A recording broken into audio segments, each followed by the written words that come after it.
All right. Watch a little TV. So let me say this. I'm not going to say you've been dodging me. I will not say that. I'm going to say that this interview has been a long time coming. Okay. So first I want to tell you, thank you for taking time out of your busy schedule to sit down and answer the fans' questions. We really, really appreciate it. No problem. And I wanted to let you know that it's really an honor for me to be talking to you. It's an honor that I can call you and talk to you off here. I really appreciate the way that you support me and the other women in the culture. We love you for that. You're welcome, sweetie. So I just wanted to, I had to say that before I start, getting all teary-eyed. We good? So what I'll do is I'll start off with one of my questions and then I'll get right into the fans' questions, okay? Okay. All right, so tell us how you got started being into the automotive game. Oh, my Lord. I was, when I came from Cuba, I was only 7. And then, I had a gas station on the corner, so I started pumping gas. The gas was only 27 cents a gallon, so I started there doing service and checking the windshield wipers and stuff like that. And then when I got 12, I started working after a work experience, and I started doing automotive. And by the end, I was 12 years old. Before I turned 13, I built my first motor, which was just a 1970 Cadillac with a 472. What? You built your first motor at 13? Yes, before I turned 13. Wow. Yeah, that's what they say. That's what they also said. My older brother and all his friends used to work at the same place. And, after me being there 6 months, I took over. They couldn't believe that I could, do all of this. I mean, the man had to help me as he went to the auto part to go get some parts. He told me not to try to put the other side of the pistons in. And, I tried to do it, and I went to flip the motor over, and my hand got caught in the cylinders and threw me across the table. And when he got back, he wanted to whoop my ass. But I was fast as hell, so he couldn't catch me. So now we know you're only 40. So you've been working on So you've been working on motors. What? How long? How many years?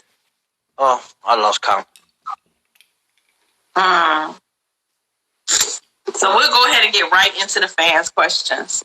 So first question is, do you prefer big blocks or LSs? I know the answer to this, but I'll let you answer. There's not. That's an easy one. A big block. Why do you prefer big blocks? They make a lot of power, but the aftermarket LSs make good power also. It depends on your money. It's what you can afford.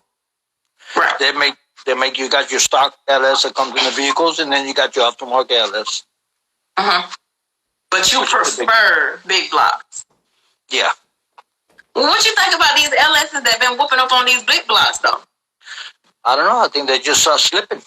They don't have their combination right. Okay. It's all about combination when you go to racing. Someone wants to know about the relationship between you and Prince of PDL Transmissions. Oh, we were like brothers, We knew each other for a long time. We traveled racing everywhere, stuff like that, I rather don't want to talk about that because, it'll bring back memories, so. Okay. Let's go to that. All right, so how did the relationship with you and Murph come about? Well, when I used to do a lot of work for the boys down the street, so then he was there also, so then I started doing work for him. Okay. So it started off as a working relationship? Yeah. Okay. And we became friends, Right. Stuff like that. Out of all the cars that you have worked on over the years, do you have a favorite? I love them all. They're all the same to me. I don't pick and choose them. They're all the same. They all have How long does it take you to put together a big block? If everything's on the table and everything, all the machining and everything is done, no more than 4 hours. What?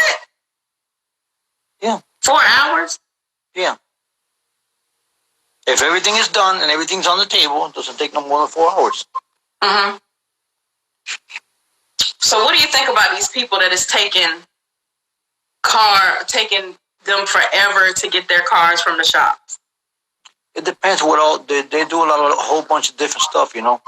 Right. You build a motor, it takes a lot more work in the cleaning and buying parts and machining and doing all the other stuff than to put the motor together. Once you know how to put a motor together, it doesn't take long to put it together. You just got to pay attention and make sure you do everything properly. You know, you seal it, you check everything, and then you put it together. Mm-hmm. Have you ever thought about teaching a class on how to put big motors together? I don't have the patience anymore. Anymore, or you never had the patience? No, I've had the patience. I tried. I teach plenty of people. Some would learn, and some you can tell them 5 times the same thing, and they would never catch it. Right. So just move on. Just tell them this is not your line of work. You need to find something that you like doing. You done had to tell somebody that before. Yeah. Straight How up. did you say it? Just like that. That's not right. Why not? Why am I going to lead them in the wrong direction? They're wasting their time with something. They love it, but they don't have the qualifications. They don't have the skills. Mm-hmm. You know, some people love to do it, but no matter how many times you show them how to do it, they can't do it, and so they'll end up doing the same mistake over and over and over, and that gets expensive. So, right. Now that's true. Oh, this is a great question. How do you feel about the state of the culture currently? it is what it is, like they say. You know, Mm-hmm. it's a little crazy, but I'm not with all that. I figure if you build a car to race, you take it to go racing. I don't care if you want to lock in or you don't. When I get done with my car, I don't care whose show it is. I'm just going to go take my car and go racing, whether they're having a show or not. If I'm ready to go, I'm ready to go. I don't have to wait for them to have a show to go. The track opens every week. Right. So does that make you, I guess, who said this? Who gave this terminology? Maybe that makes you what is called a racing purist. Like you want to race. Like you want to race. Yeah. Well, I've done a lot of racing, believe me. A lot. Hmm. I also raced professionally both for 4 years. Professionally? Yeah. Really? Offshore racing, yeah. Talk to us a little bit about that. Oh, that's a lot of fun. A lot more fun than racing cars. Oh, boat racing. Yeah, it takes a lot of guts. Why? Because it's dangerous and it's way more exciting. Really? When you hit a wave and you fly 100 feet in the air, across the water, and then you hit another wave and you keep on flying, it's very emotional. It's like your adrenaline doesn't stop. You seem kind of calm for that, though. You seem really calm to be doing, like, daredevil stuff. Oh, I'm a daredevil, believe me. Mm-hmm. Right now, I'm just relaxing. I can't, that's why my back's all messed up. That's why I'm all messed up, because I'm a crazy man. I take it easy now. I don't do that. They don't know me. They just heard of me, but they don't know me. Right. There's a lot of things they don't know about. What happened to the wagon? It's outside here in my house. Mm-hmm. You're not going to race it anymore? Yeah, in December. If I get time to finish up in December, I like to race in December at the end of the year, which is nice and cool, Mm-hmm. Motors make more power. Mm-hmm. And it's fun. Do you have a favorite person to race? No, I race anybody. You race anybody? Anybody. Even if you don't feel like you're faster than them, you'll still race them? Yeah. That's why I built a car to race. If I know a lot of people won't do that. Because they have too much ego. They feel like if they lose, they're going to destroy their personality or their self-respect or whatever. I don't believe in that. I believe in racing, and racing is racing. If you lose, you lose. What do you feel like is helping the big rim racing culture, and what's hurting it? What's hurting us all, the blah, blah, blah. And really nothing, right now, really nothing's helping it. Really? Too much talking, not enough racing. They're so as one of those people who are like what we would consider maybe like one of the forefathers of racing, does it make you sad that it's this way now? I just don't pay any attention to it. I get on the lives and just listen. Sometimes I get mad and I want to say something and I won't say it. Sometimes I just let it go. It depends on how I feel. I'm gonna tell you something that's growth for me. I realized this a while ago, but I realized it last night. Growth for me is I typed a whole paragraph of stuff I wanted to say in that live, and then I deleted the whole thing. Why? Because I didn't feel like it would help. Like, I don't feel like it was helping. Like, I feel like this. I talk to a lot of people in the car culture off Instagram, off social media, like you. But I feel like at some point it's wasting your breath, because nothing you can say is going to change whatever this particular person's point of view of it is. Exactly. It's too far gone. It's the person who you will be trying to talk to. They're too far gone with their views on the situation. So why even waste your breath or waste all that typing you did, because their view is still going to be the same anyway. The minute they turned it into a money ching-ching machine, it's the day that they changed the culture.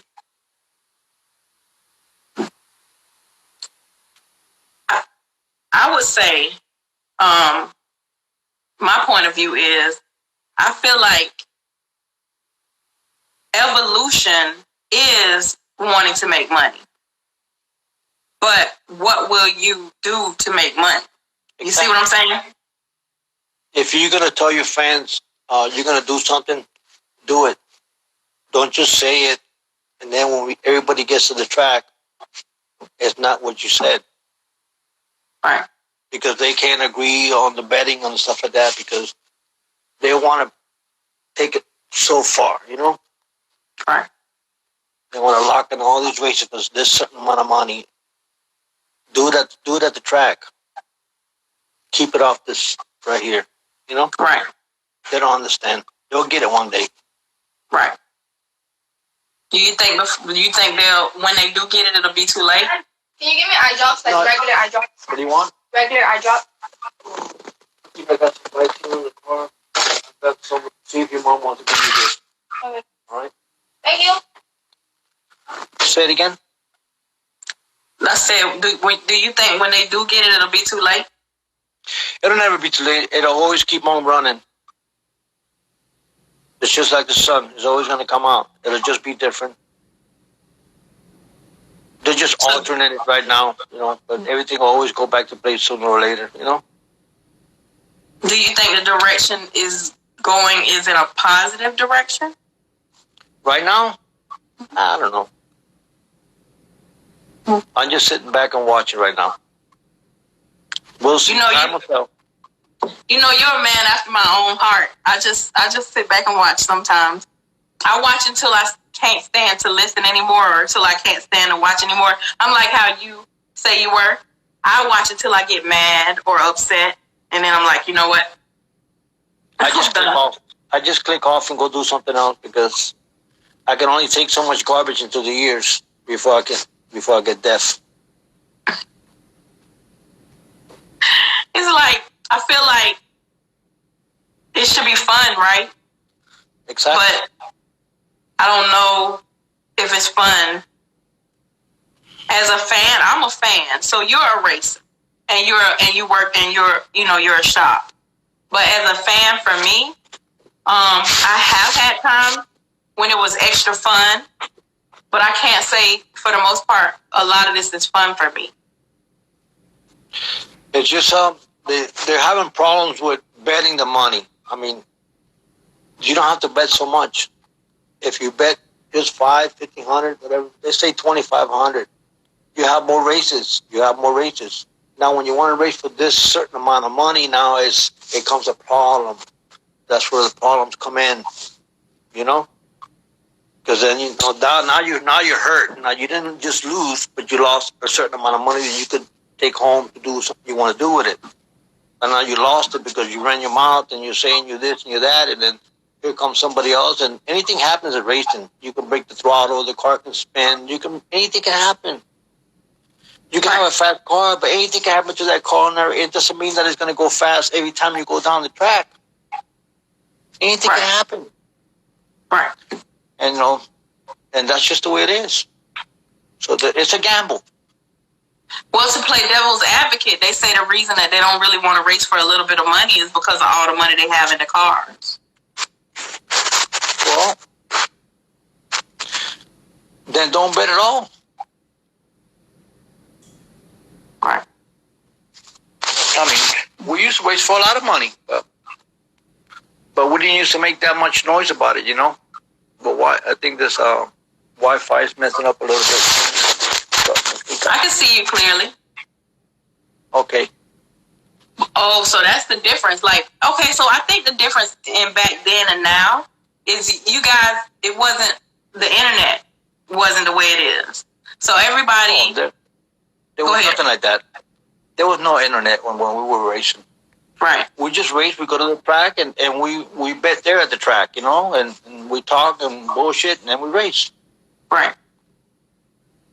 Now it's like, you know, the media is like not only helping the world, but it's also ruining it. Yeah. Yeah. I would say that. And it's a big problem because a lot of people don't understand. That's all I would say that. Going on. I would say that. I would say it's a lot of stuff that gets talked about or shown on social media that really shouldn't be shown or talked about. Exactly. Like you say, you guys just used to show up and race, and it's really we just want to race. And if you want to race, and if I feel like I beat you, then we can bet. You know, if I feel you're gonna beat me, then I will bet a certain amount of money. I'm not gonna bet $30,000 if I know you're gonna beat me. Right. But like I told you again, anything can happen. Right. He can have a faster car, and all of a sudden something happens, and I just beat him by a fender. I beat you. Right. And now you lost. Right. You know? Right. So, you're going to start back racing the car in what? You said December? Say it again, because the phone's freaking out. You said you're going to start back racing in December, the wagon?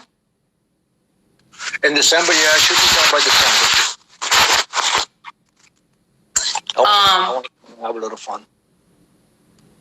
Do you think you will ever have a show?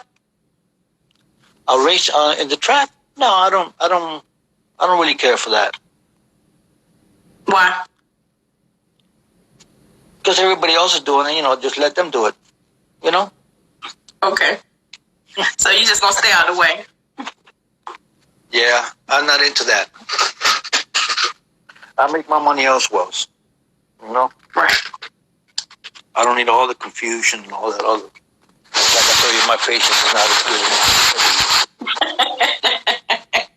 Patience not as good anymore. No. Hi, Mr. Sullivan. I don't believe that. I believe you have good patience. Yeah, but I click real fast. What did you put the phone on? Like I can see a little thing going across the phone. Oh, that's the blanket. I have it holding up the phone. So, back in the days when you were racing, who was the person that was considered your rival? My what? Your rival, like this person, you was always racing this person.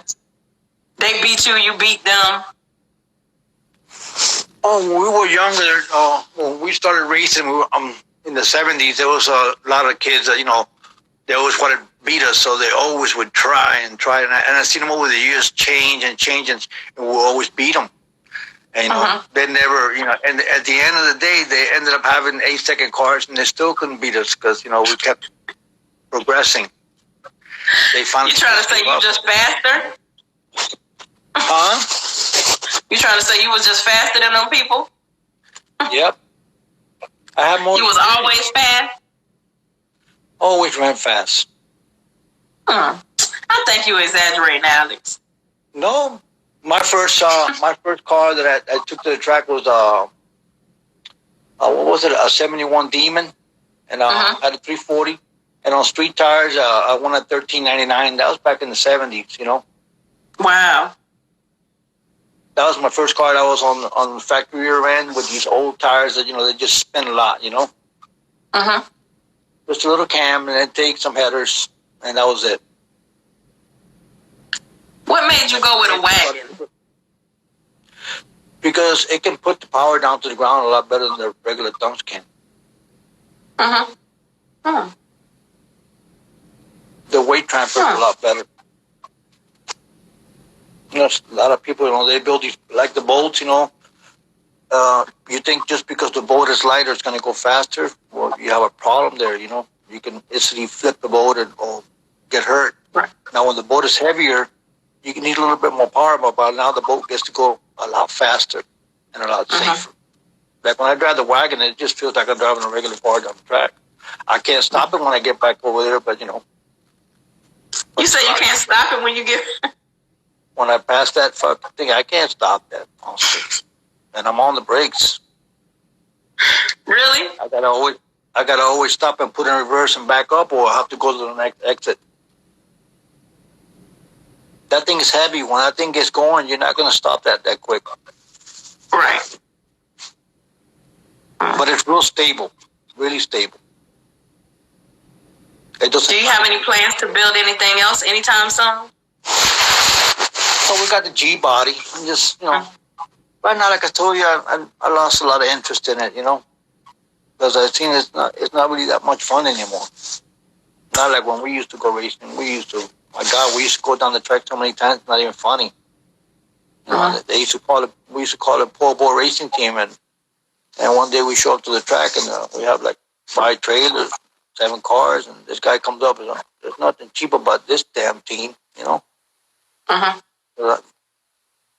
It was different back in the days. But it's still the same thing, you know. So I'm back in the good old days, huh? Back in the good old days was the good old days. Everything now is different. Way different. If you could change one thing about racing these days, what would it be? The bullshit talk.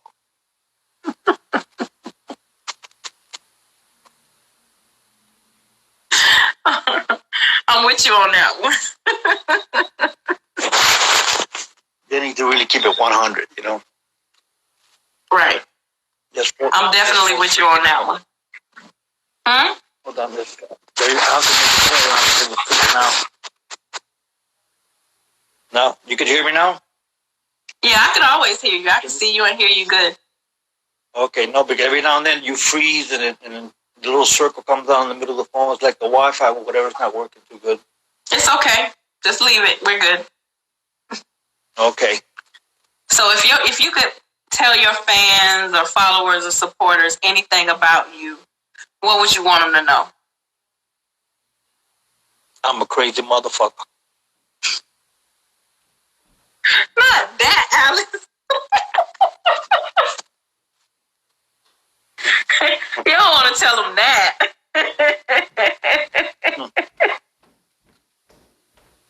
Those are for the new ones that don't know me. So, where's the next place we can expect to see you racing the wagon? In December, in either West Palm or Orlando. So you think about hitting No Guts, No Glory, but it's not going to be at a show, it's just going to be at the track. Say it again? I said, so you thinking about hitting West Palm, hitting No Guts, No Glory? Where are they going to be? This phone's tripping. The phone is tripping. You're coming in and out. Where's it going to be the next race on December? Where's it going to be at? I said, so you thinking about hitting No Guts, No Glory in Orlando in December? I really don't know. Well, you gotta tell the fans. We want to know where we gonna see the wagon race. In December. All right. Well, will you give us a little bit of heads up because December's has 31 days.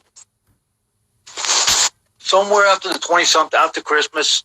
I think the last race, I like to go to the last race in West Palm. Okay. What would you suggest doing to your first car when you build a race car? Let me try to go out. Let me.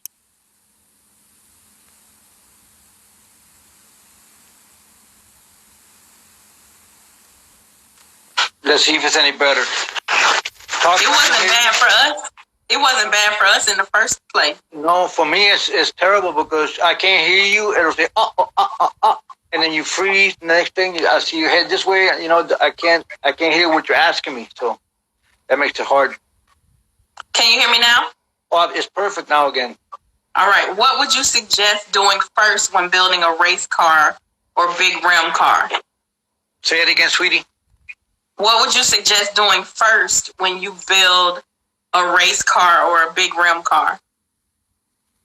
Suggest how much horsepower you want to build. And after I decide how much horsepower I'm going to do, then I know exactly what I have to do to my car. And suspension-wise, rear end, axle size, gear ratio, size of the tire, all of that. So you suggest working on suspension first? Yeah, you have to first find out how much power you're going to use. And then, right. Then according to that, what you can afford to put in the rest of the car. Because it's right. just not just drop in the motor and go. If you got a motor that makes over 2,000 horsepower and your rear end and transmission and drive shaft can't take it, and then you're just going to break the car. Right. So you have to decide how much power you're going to go with, and then you build the car according to that.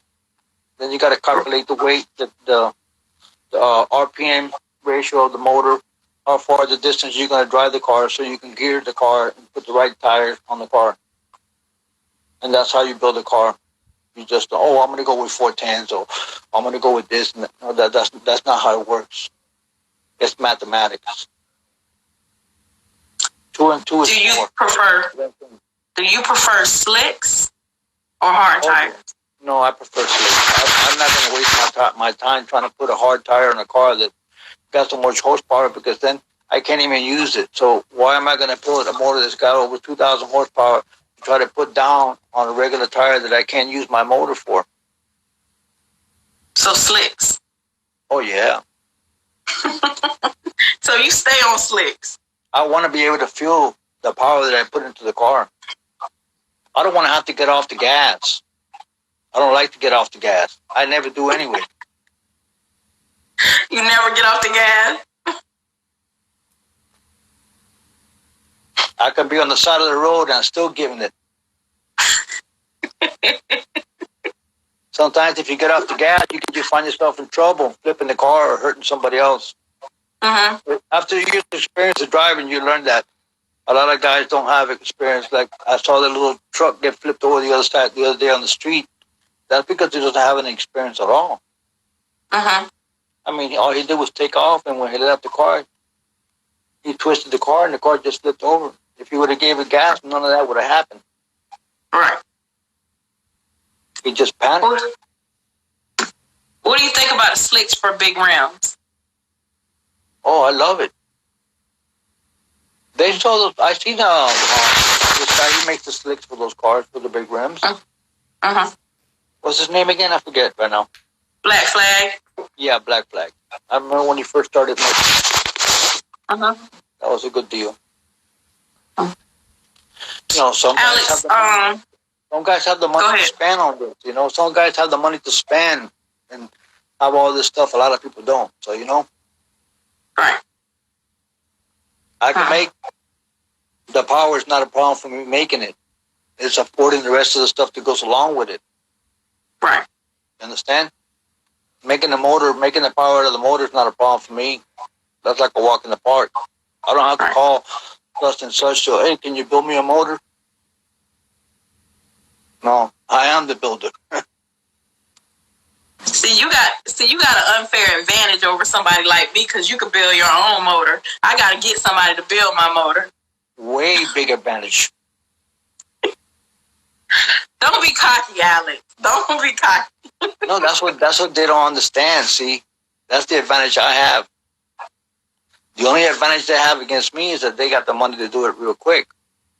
But if I had the money, I don't think they want it. The way things are now, the way they feel about racing and how they feel, they won't even sneak their head out there.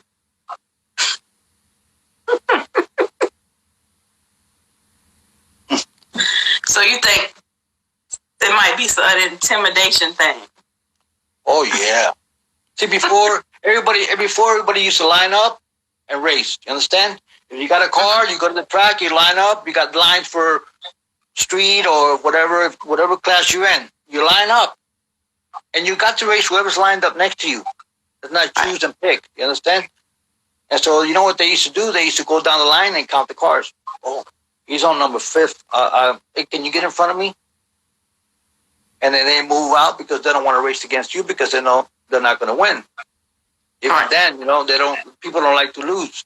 If you lose, you lose. What's the big deal? You can't always be the fastest. There's always going to be somebody else coming out that's faster than you. Always. Right.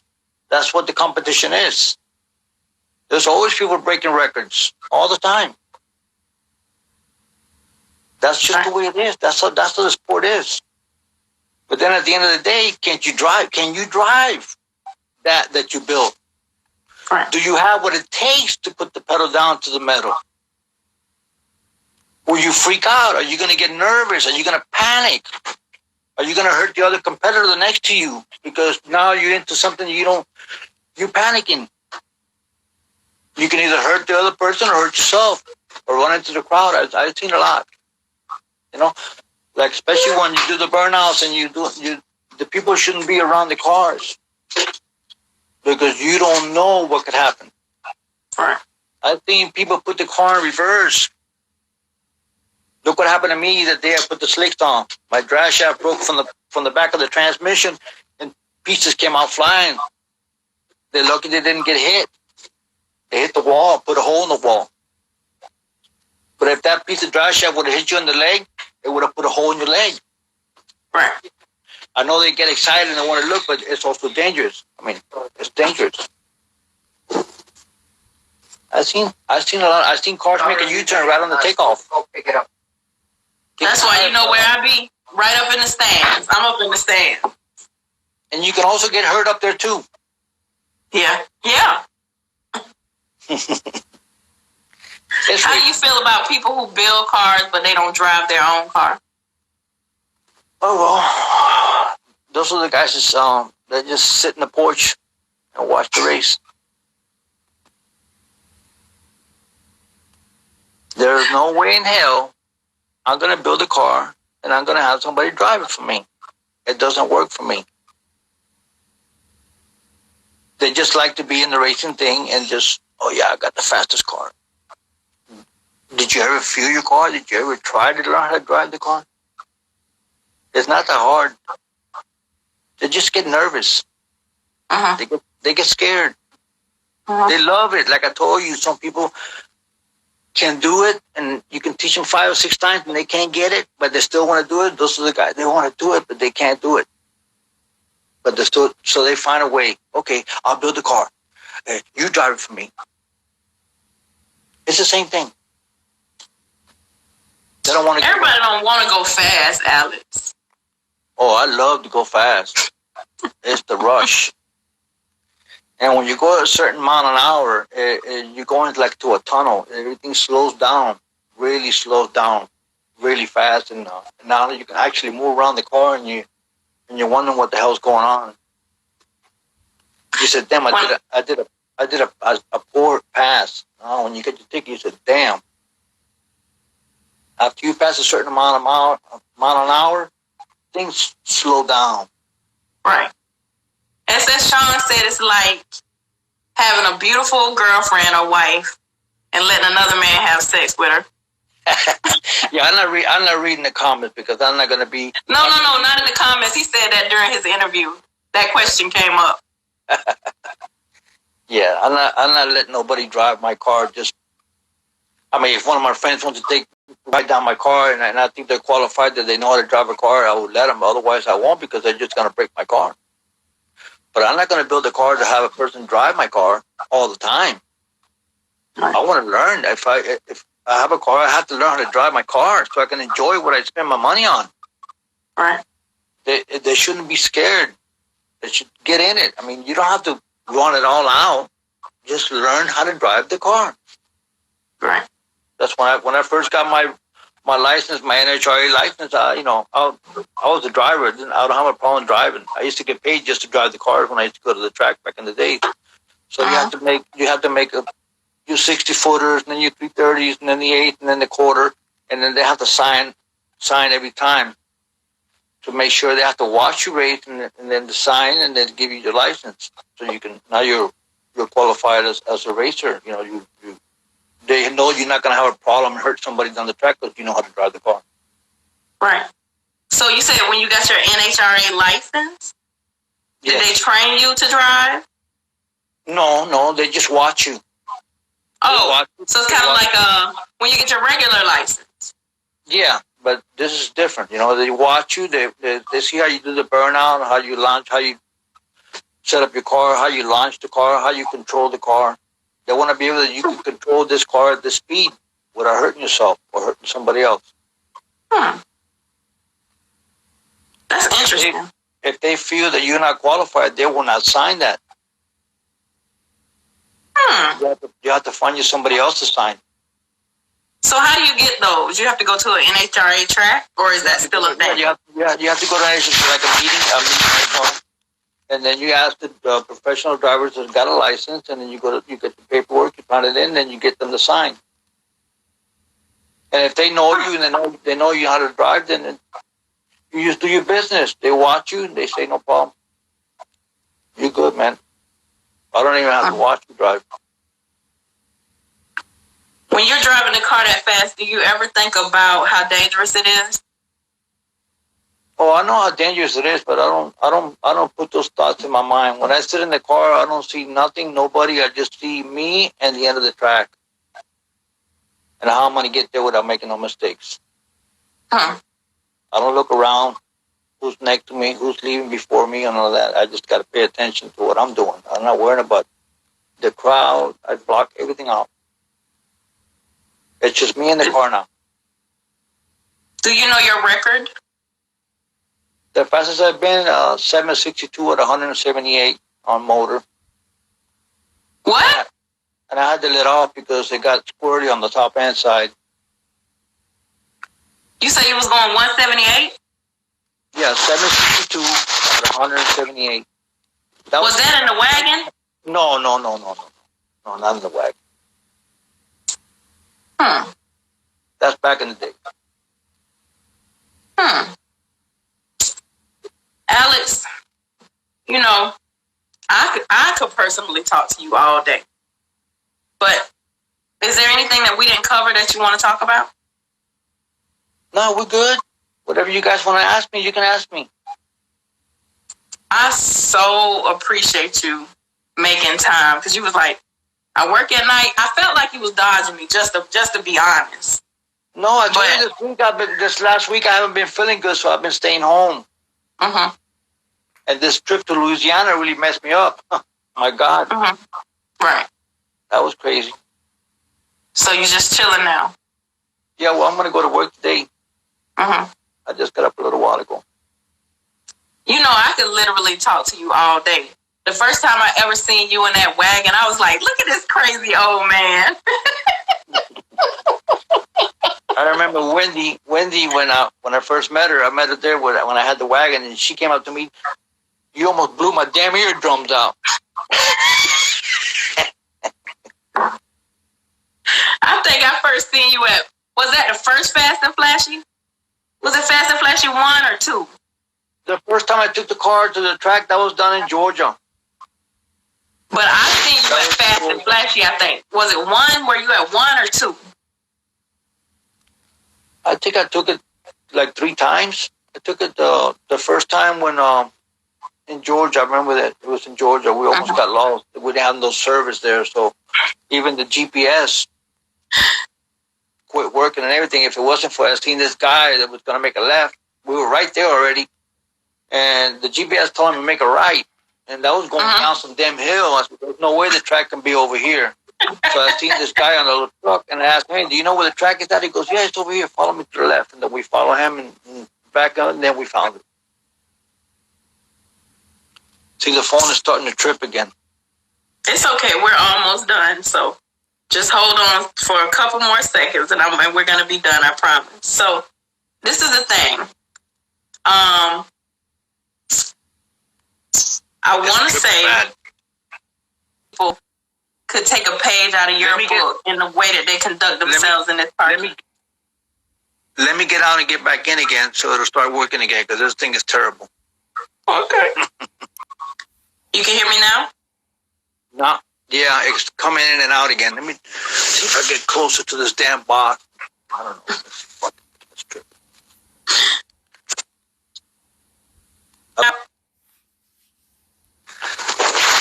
Oh my God, this is terrible. You still can't hear me? I can hear you. Go ahead.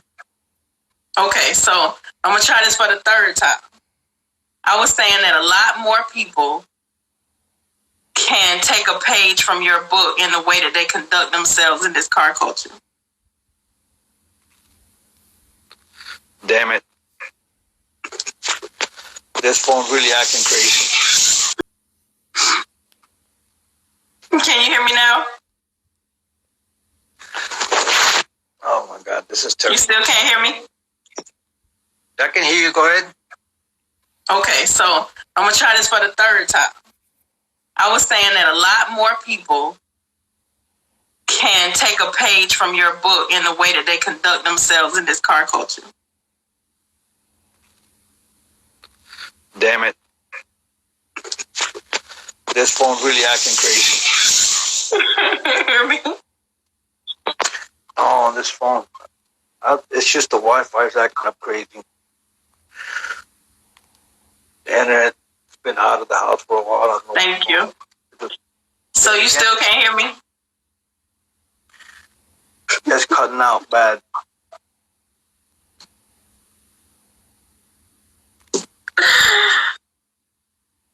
Oh, it sucks. We were pretty much done. I was just saying one last thing to kind of wrap it up. Yeah, we might as well, because it ain't working. You still can't hear me? Well, now I could. Go ahead. So I'm going to try for the fourth time. So I was just saying a lot more people can take a page out of your book in the way that they conduct themselves in this car culture. They could take a page, see it stop at the end when you were almost done. You said take a page out of my phone, my book. What you said? Out of your book in the way that they conduct themselves in this car culture. Yeah, they can see. They can see most likely what I do. You know, they know. A lot of people know me. There's a lot of young kids now. A lot of young people that don't know me. But the older people that have been doing it for a long time, they know exactly who I am. Right. Well, Alex, thank you so much for sitting down to answer our questions today. We really appreciate it. And we'll talk to you later. Okay. I appreciate you. Thank you so much. Again. You're all right. Thank you. All right, bye.